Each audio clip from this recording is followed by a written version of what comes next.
नमस्कार. कसे सगळे मजेत ना? मजेत तरच असायला हवं. मी भक्ती तुमच्या सगळ्यांचं खूप मनापासून स्वागत करते आपल्या चॅनलमध्ये. इग्नोर करा माझा अवतार कारण आज मी घर आवरायला काढलंय आणि आता दिवाळीला पण फक्त 2 दिवस बाकी आहेत. तर म्हणलं आता आवरून घेऊ. आज सकाळी सकाळी आमच्याकडे कोण आलंय दाखवते. बघत असेल जे माझे नेहमी व्लॉग्स बघतात. सो माझे भाषे आलेत आणि इथे मनूचं खेळणं चाललंय सकाळपासून. दाजी दाजी दाजी दाजी चाललेलं आहे. हा कोण आहे ग मनू? कोण आहे? दाजी आहे. तू दाजी सोबत कशी खेळते? कलर्स खेळते तू? आणि मनूला कलर्स येतात आता? हो ना? Wow so cute. मानिया पडशील पडशील पडशील अशी मस्ती सुचते आम्हाला. तर आता मावशी येत आहेत म्हणलं तोपर्यंत मी बाकी टॉयलेट बाथरूम हे सगळ्या गोष्टी आवरून घेते, स्वच्छ करून घेते आणि त्याच्यानंतर मग आंघोळ करते. मला आंघोळीच्या अगोदर खरं तर साफसफाई बरी वाटते, पण आता दाजी पण आलेले आहेत त्याच्यामुळे म्हणलं की मी पहिले माझी आंघोळ वगैरे करून घेते आणि त्याच्यानंतर परत जी काही साफसफाई आहे ती चालू करते. चलो माझं कंटिन्यू करा. चला माझी आंघोळ वगैरे झाली. आता मला सगळ्या घराची साफसफाई करायची आहे. सगळं घर आवरायचं म्हणजे खूप सगळा वेळ त्याच्यामध्ये जाणार आहे. पटकन फक्त आंघोळ केली, मॉइश्चरायझर लावलं तरी सुद्धा चेहऱ्यावरती बघा किती ग्लो मस्त दिसतोय एकदम. आणि बरेचसे दिवस झाले ना चेहरा पण असा छान क्लिअर झालेला आहे, ग्लोईंग पण दिसतोय. आणि बाकी तुम्ही हेअर्स वगैरे पण माझे बघू शकता, ते सुद्धा खूप छान झालेले आहेत. मेन म्हणजे केस गळती कमी झाली. आता त्याच्यासाठी मी काय काय करते हे सुद्धा मी बऱ्याच वेळेला शॉर्टमध्ये तुमच्यासोबत शेअर करत असते, पण अजून एक गोष्ट ॲड केली आहे ती सुद्धा आज मी तुमच्यासोबत शेअर करणार आहे. आता किचनमधली त्या दिवशी साफसफाई झाली होती, पण म्हटलं की हॉल आणि बाकी सगळ्या गोष्टी आवरून घेते. त्या अगोदर ह्या ग्लोईंग स्किनसाठी मी डेली काय करते हे सांगते. कारण जेव्हा म्हणजे मी मागेच टाकलं होतं की मी डाएट स्टार्ट करायचा विचार करते किंवा मग डाएट चालू असताना माझं रुटीन कसं असतं, तर जेवढं डाएट आपलं प्रॉपर असतं ना तेवढाच ग्लो आपल्या स्किनवरती दिसतो. आपण जेवढ्या गोष्टी वरून लावतो ना त्याच्यापेक्षा ग्लो आतून आपला येत असतो. म्हणजे आपण किती आनंदी राहतो किंवा आपल्या जेवणामध्ये काय काय घेतो ह्या सगळ्या गोष्टींमध्ये. सो असंच एक मरीन कोलॅजिन मी तुमच्यासोबत शेअर करणार आहे, ते दाखवते, जे मी मागे इंस्टाग्रामवरती सुद्धा तुमच्यासोबत शेअर केलं होतं. आणि ते म्हणजे ना हे बघा, हे HK व्हायटलचं मरीन कोलॅजिन. हा माझा सेकंड डब्बा आहे. सो छान आहे म्हणून म्हटलं तुमच्यासोबत शेअर करावं.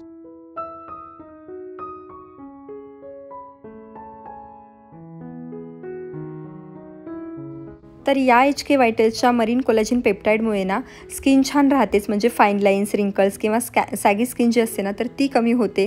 सोबतच यातल्या विटॅमिन C आणि E हायलोरॉनिक ॲसिडमुळे ना स्किन हायड्रेटेडसुद्धा राहते, ब्राईट होते आणि शिवाय ग्लोईंगसुद्धा राहते. आणि फक्त 1 ग्लास पाण्यामध्ये हे 1 चमचा टाकायचं आहे, त्यानंतर व्यवस्थित असं मिक्स करून घ्यायचं आहे. आणि तुम्ही बघू शकता एकदम ऑरेंज ज्यूससारखं हे दिसायला लागतं. याच्यामध्ये कुठल्याही प्रकारची ॲडेड शुगर नाही आहे, त्यामुळे याचे कुठलेही साईड इफेक्टसुद्धा नाही आहेत आणि त्यामुळे हे माझ्या स्किनला तर खूप छान वर्क झालेले.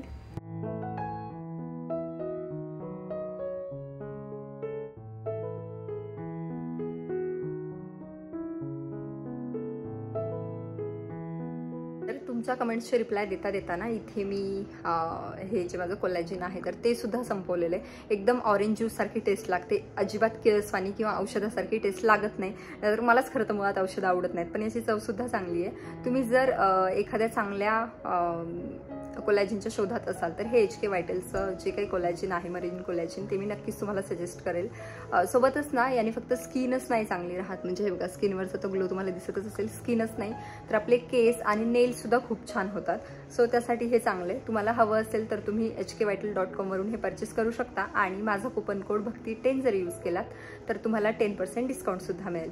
तर आता साफसफाई चालू करायची आहे एंट्रन्सपासून, तर ते पहिलं क्लीन करते आणि त्याच्यानंतर बाकी काय काय होते हे सुद्धा सगळं शेअर करते. आता मुद्दामच मी साफसफाईची सुरुवात या कन्सोल युनिटपासून करते, कारण आमचा सगळा जो काही बऱ्यापैकी जो पसारा असतो ना तो इथेच येतो. म्हणजे पार्सल आले तर त्याचे काही बॅग्स येतात किंवा मग आपल्याला घराबाहेर पडताना काही बॅग्स लागतात तर त्या मी इथेच ठेवते, जेणेकरून त्या पटकन सापडतात. दुसरी गोष्ट म्हणजे हेल्मेट, रेनकोट किंवा जे आलेले पार्सल असतात त्याच्या बॅग्स एक्स्ट्रा सगळं इथेच येऊन पडतं आणि त्यानंतर मग खूप सगळा पसारा झालेला असतो. आज मी सगळं काही आहे तर ते फेकून द्यायचं ठरवलं होतं, म्हणजे ज्या काही कामाच्या गोष्टी नाही आहेत ते पुढे कधीतरी यूजमध्ये येतील असं म्हणण्यापेक्षा ना त्या आता सगळ्या फेकून द्यायच्या आणि सगळं जे घर आहे तर ते अजून स्वच्छ करायचं असं माझं ठरलेलं. सगळ्या ज्या गोष्टी आहेत त्या काढून घेतल्या, त्याच्यानंतर स्वच्छ हे सगळं कन्सोल युनिट पुसून घेतलं आणि त्यानंतर एक एक करून सगळ्या गोष्टी इथे ठेवायला घेतल्या. आता साठी नाही, इथे शू रॅक आम्ही बाहेर केलेलं आहे पण ते पूर्ण गच्च भरलेलं आहे. त्याच्यामुळे मग जे काही नवीन शूज वगैरे आहेत मनूचे त्यांचे ते मी इथे ठेवलेले आहेत. एक्स्ट्राचे हेल्मेट किंवा बाकी काही गोष्टी आहेत तर त्या तिथे ठेवलेल्या आहेत. आजकाल मनू बऱ्याचदा आजारी पडलेली तुम्ही बघितलं असेल, त्यामुळे खूप सारी औषधंसुद्धा घरामध्ये साठली होती. आता औषधं किचनमध्ये ठेवू नाही म्हणतात किंवा अजून कुठे ठेवू नाही म्हणतात, तर नेमकं ते ठेवायची कुठे हे जर कोणाला माहीत असेल ना तर ते सुद्धा मला कमेंट करून नक्की सांगा. शक्यतो मी काय करते ना, तिची तब्येत बरी नसेल मग ते औषध आपण काढले तर ते घरात ठेवतच नाही.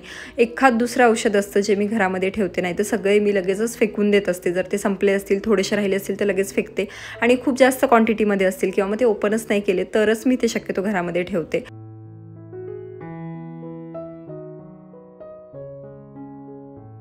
आता घरातली ना बाकीची धूळ काढणं एक वेळ सोपं आहे, पण खिडक्यांमधली धूळ किंवा मग खिडक्या साफ करणं म्हणजे मला सगळ्यात जास्त अवघड वाटतं. आता बाकी मावशीवरचं सगळं झटकून वगैरे घेत होत्या, पण म्हटलं खिडक्या आणि छोटी मोठी जी काही बारीक घाण आहे ती सगळी मी काढून घेते. वरचेवर जे काही आहे तर ते तुम्ही करा.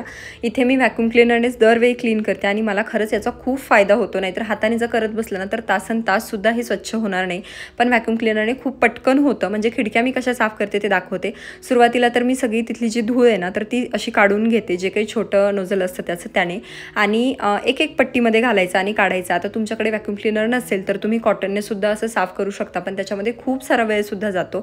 आणि त्याच्यानंतर हे सगळं क्लीन झालं की जी काही बारीक धूळ असते किंवा अजून काही एक्स्ट्राची जर घाण असेल तर त्याच्यावरती ना पाणी टाकायचं. थोडंसं जास्त क्वांटिटीमध्ये पाणी नाही टाकायचं, नाही तर परत व्हॅक्यूम क्लिनरमध्ये खूप जास्त पाणी होऊन जातं. त्याच्यामुळे मी थोडंसं पाणी टाकते आणि परत एकदा ते सगळं शोषून घेते ब्रशने क्लीन केल्याच्या नंतर. आणि मग ना अशा प्रकारे खिडक्या एकदम चकाचक होतात. तुम्ही एकदा हा उपाय नक्की ट्राय करून बघा. तुम्ही करत असाल तर खूप चांगली गोष्ट आहे, आणि जर नसेल करत तर एकदा ट्राय करा. आणि तुमच्याकडे जर व्हॅक्यूम क्लिनर नसेल तर मी सांगितल्याप्रमाणे सेम असंच ब्रशने क्लीन करायचं आणि त्याच्यानंतर आपला जो कापूस असतो ना तर कापसाने फक्त ते पुसून घ्यायचं. खूप छान अशा खिडक्यासुद्धा निघून जातात.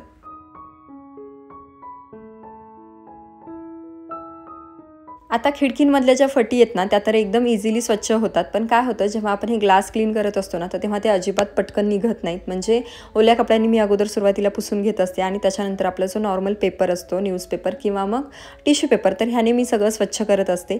आता जिथपर्यंत हात पोहोचतोय ना तिथपर्यंत तर खिडक्या एकदम स्वच्छ दिसतात, पण एक असतं ना की ग्लासचा 10-20% जो भाग आहे ना तर तिथे आपला हात पुरत नाही आणि मग तो भाग थोडासा डोळ्यांना दिसायला खराब दिसतो. सो त्याच्यावरती तुमच्याकडे जर काही ऑप्शन असेल तर नक्की मला कमेंट करून सांगा. आता इथे माझं एकदम जोराचा प्रयत्न चालू होता की नाही मी सगळं स्वच्छ करणार, ह्या बाजूने नाही तर त्या बाजूने, पण तरीसुद्धा एक 10% कुठेतरी ते राहतच होतं आणि मग ते काही मला बरं दिसत नव्हतं. पण तुम्ही मला नक्की कमेंट करून सांगा त्याच्यावरती काही उपाय असेल तर मला नक्कीच त्याचा फायदा होईल. आता दाजी आलेले होते. दाजींचं असं चाललेलं की भक्ती एक वेळ तुम्हाला दुपारचं जेवण नको देऊ पण मला चहा खूप वेळा दे, म्हणून आज कंटिन्यू आमच्याकडे चहा बनत होता. म्हणजे स्वयंपाक सगळा तयार होता तरीसुद्धा दाजी म्हटले की चल मला चहा घ्यायचा आहे, म्हणून मग त्यांच्यासाठी चहा ठेवत होते. तोपर्यंत मग मलाही असं वाटलं की चला थोडंसं चहा घेतला पाहिजे, मग मीही चहा घेतल्याशिवाय मावशी नाही केला. सो हे असं होत असतं. एखादा माणूस जर चाय लवर आपण जे म्हणतो ना तसं असेल, म्हणजे मी सुद्धा आहे पण मला 2 वेळेलाच लागतो, तर मग तसं असेल तर त्याच्या नादाने आपला पण चला मी पण घोटभर घेते, म्हणून मग असं होतं. आणि जो काही कामाचा थकवा आहे ना तर तो सुद्धा त्याच्यामध्ये निघून जातो.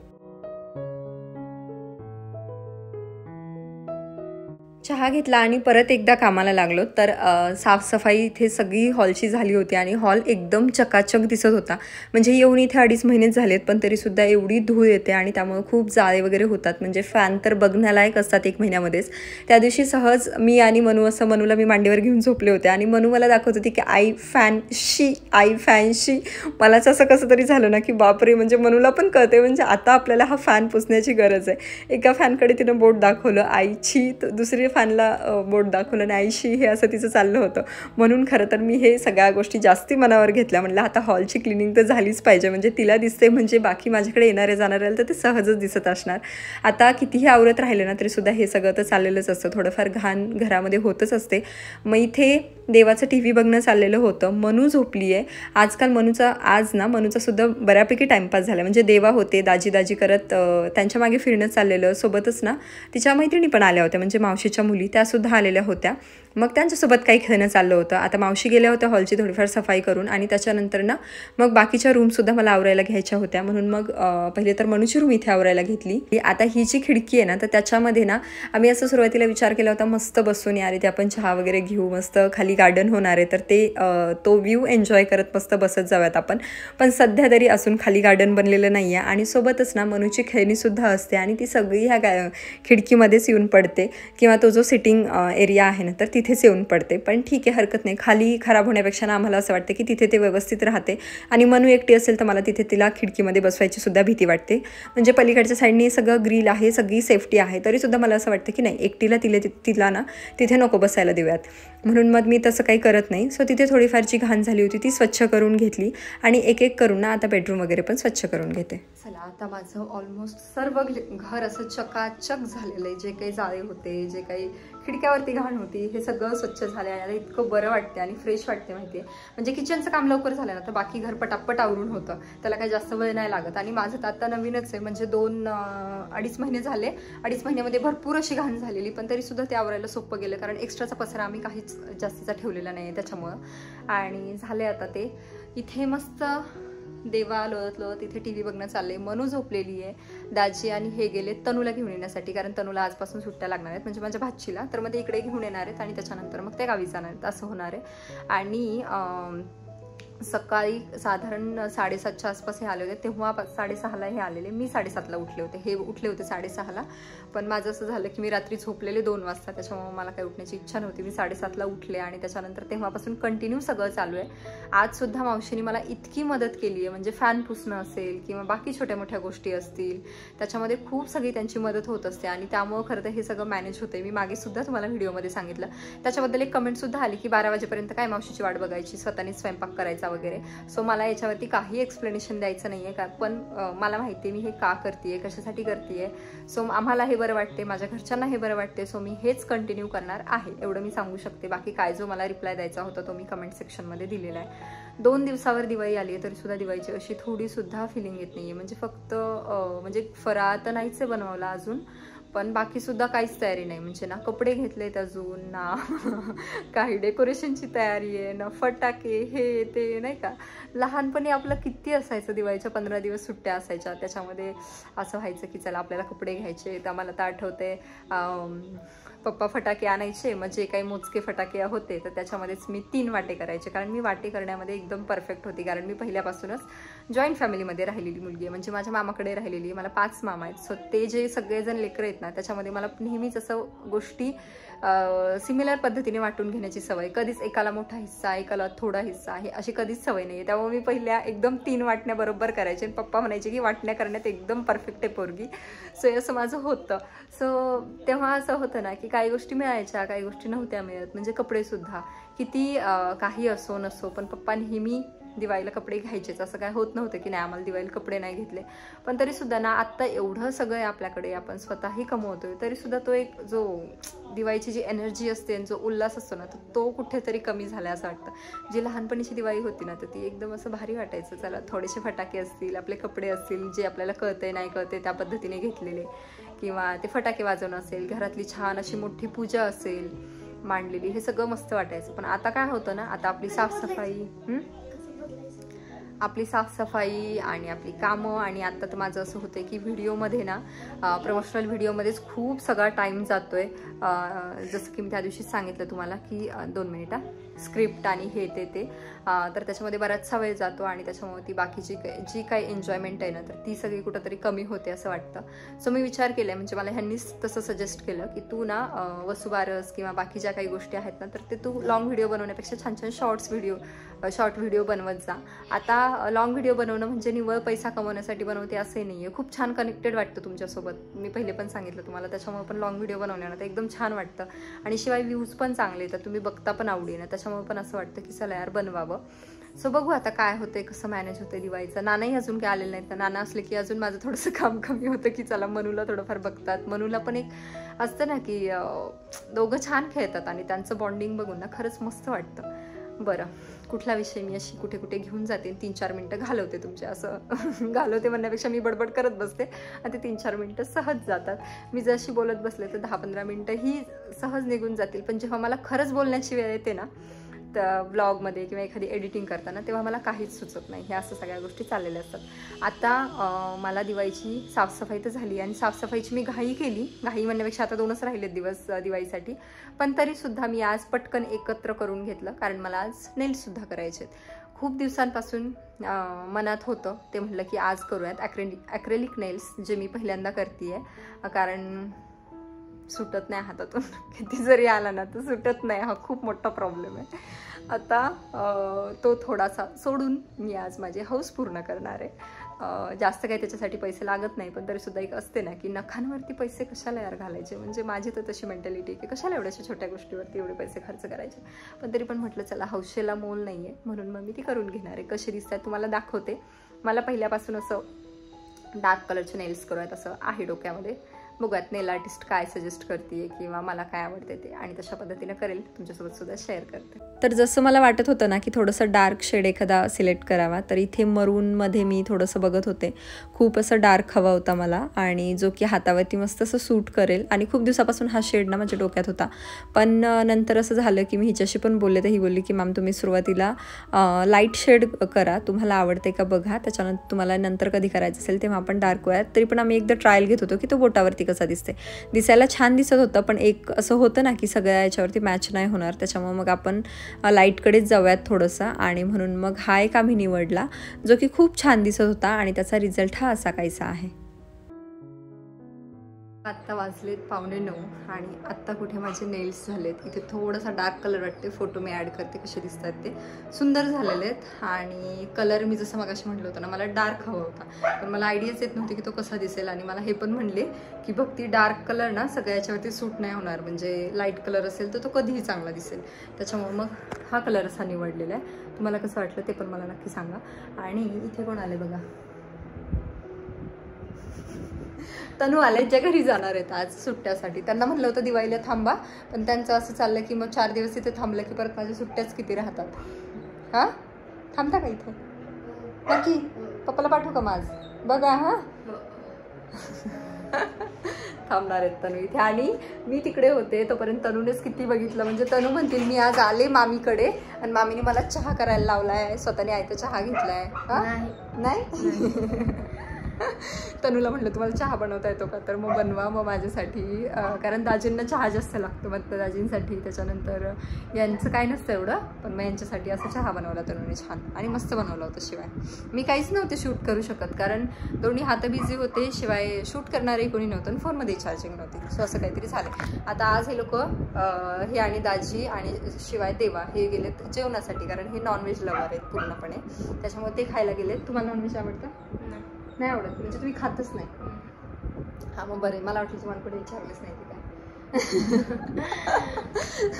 तर आम्ही व्हेज आहोत, म्हणजे तनु असं थोडंफार खातात वाटतं कधीतरी ना, आपण असं जास्त काही एकदम लवर वगैरे ह्या टाईपमध्ये काही नाही आहे. त्याच्यामुळे मग आमच्यासाठी बनवली खिचडी, दुपारची भाजी आहे, चपाती आहे आणि खिचडी बनवलेली असं आहे. चला आता आम्ही जेवण करून घेऊ. मनूला आज खूप त्रास झालेला आहे, कारण दुपारी तिने जेवण नव्हतं केलं आणि नंतर मी ह्याच्यामध्ये बिझीच. त्यामुळे मग तनूच्याच मागे, तनू तिला काहीतरी खाऊ घाला आणि पोरगी काही खायला तयार नाही आहे त्यांच्याकडून. आता ती फीड घेऊन सुटली आहे, म्हटलं उठल्याच्या नंतर परत तिला काहीतरी खाऊ घालते. तुझ्याचं चाललंय नेहमीप्रमाणे गोंधळ. Bye Manu, bye. तनू, देवा, दाजी सगळेजण गेले. तनूला एवढं थांबा बोलले, पण तनू काही थांबलं नाही, कारण त्यांना असं म्हणजे अगोदर थांबते बोलले आणि त्याच्यानंतर असं झालं की देवा निघाले की लगेच त्यांना पण असं निघायचं होतं. असं झालेलं. म्हणलं ठीक आहे चला. आता होतं काय की आपण जेव्हा हॉस्टेलमध्ये वगैरे राहतो ना, तेव्हा आपल्याच घरी जाण्याची जास्त ओढ असते. आता ते त्यांना इथे तेवढं राहावं असं नाही वाटणार, असं होणार. त्याच्यामुळे म्हणलं ठीक आहे तिकडे जा. आणि दुसरी गोष्ट, नेल्स केलेत तर हातही छान दिसतात. मगाशी पण मी तुम्हाला दाखवले. थोडीशी फिनिशिंग मला बरोबर नाही वाटली, म्हणजे दूरून नाही कळते तसं, पण जवळून थोडीशी वाटते, थोडी इकडे तिकडे झाल्यासारखी 90-20 ह्या टाईपमध्ये. तर असं फर्स्ट टाईम केले, कम्फर्टेबल वाटलं तर म्हटलं कंटिन्यू करूया, नाही तर ट्राय करून बघूया. आणि लेंथ पण खूप छोटीच मी ठेवली आहे. इकडे आमचं कंटिन्यू चॉकलेट चॉकलेट खाणं चाललंय. म्हणजे खाण्यापेक्षा जास्त जर नाही दिले ना तो खूप चिडचिड करते, खूप राग चाललेला असतो. तर एक हातात नाही, एक तोंडामध्ये चॉकलेट, 2 हातात, हे असं आम्हाला पाहिजे असतं. आणि नाही दिलं तर मग एकदम रडारड चालू असते. त्याच्यात हे तिला जास्त चिडीला आणतात. तर आमच्याकडे ना 3 लहान बाळ झालेत आता. मनू एक, हे एक, ते चॉकलेटसाठी, आणि पिकूच्या बाकी काही त्रास नाहीये, पण आता हेच चाललंय. दिवाळीमुळे त्याला फटाक्याची हे ते भीती वाटते, त्याच्यामुळे त्याला थोडंसं आतमध्ये ठेवावं लागतं. आणि उद्यापासून तुमचं काय चाललंय बडबड मागे? तुम्ही तिला प्लीज रडू नका आता. अख्खाच्या अख्खा बॉक्स घेतला मी तिच्यासमोर मांडला, आणि ते जे कव्हर आहे ना ते त्यांच्यासमोर फेकलं होतं. इतकी रडत होती की बस. नको बेटा, मला तूच खा. अगोदर देते आणि नंतर इतकी रडते ती, बस. तू पप्पाला चुकू नाही विचारू नको मनू, प्लीज. पप्पा खरंच घेतात. असं काहीतरी चाललेलं. बरं, तर उद्यापासून ना वसुबारस आहे. म्हणजे उद्यापासून दिवाळी चालू होती. माझा ब्लॉग कदाचित थोडासा उशिरा होऊ शकतो. तर सगळ्यांना माझ्याकडून आणि माझ्या परिवाराकडून दिवाळीच्या खूप साऱ्या शुभेच्छा. आणि बाकी आपण शॉपिंगला जायचंय. आता मी किती काय ब्लॉग्स बनवते माहित नाही, कारण माझ्या फोनमध्ये अजिबात स्टोरेज नाही आहे. यांना ऑफिसला जावं लागतं, त्याच्यामुळे माझ्याकडे शूटच मला करता येत नाही. लॉंग व्हिडिओ तर सोडाच, मला शॉर्टसाठी सुद्धा आता माझ्याकडे स्टोरेज नाही आहे. किती दिवसाची मी माझी व्यथा यांच्यासमोर मांडते, पण हे काही उपाय काढत नाही त्याच्यावरती. कॅमेरा नाही, मोबाईलच घेऊ म्हटलं, पण तेच होत नाही. काय धुवायचा हात? ठीक आहे, बघू आता कसं काय काय होतंय. असं वाटतं चला यार होते एकावरती ॲडजस्ट, कुठं नाही का दुसरा घ्यायचा आहे ते. नको वाटतं पैसे खर्च करायला. हां, स्टोरेजचाच मेन प्रॉब्लेम माझा. सो आता माहित नाही दिवाळीचे कसे ब्लॉग. ओ बेटा, काय टीव्ही लावायचे? हात धुवायचा? जा पप्पा सोबत. तर कसे ब्लॉग येतील माहित नाही मला. शॉर्ट झालं तर शॉर्ट तुमच्यासोबत शेअर करते, नाही तर लॉंग व्हिडिओमध्ये शेअर करते.